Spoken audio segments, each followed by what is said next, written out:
Già partite le indagini e già individuati i 3 aggressori di Rialto che domenica sera hanno pestato e aggredito prima Luca Farnasier, la guida turistica di 26 anni, e poi il cinquantenne, sempre veneziano, intervenuto nel tentativo di sedare i 3 balordi, quasi incapaci di reggersi in piedi per le quantità d'alcol trangugiate. Le indagini coadiuvate in tandem dall'Arma dei Carabinieri di Venezia e dalla Polizia Locale del Comune. Abbiamo visto dove andavano, cosa stavano facendo e li abbiamo catturati dopo un'ora dall'episodio.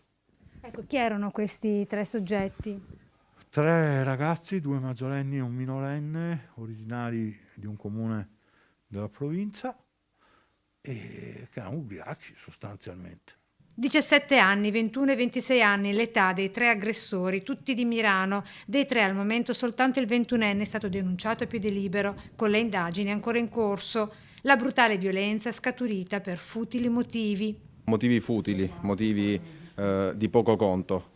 Spesso l'alcol e la sopraffazione anche dell'assunzione di alcol e sostanze stupefacenti determina comportamenti violenti non altrimenti spiegabili da parte spesso di giovani, anche di minorenni, come è avvenuto in questa circostanza. Chiaro il monito del comandante Agostini, tolleranza zero a Venezia per i protagonisti di episodi di indecenza che poi fanno il giro del mondo, dice.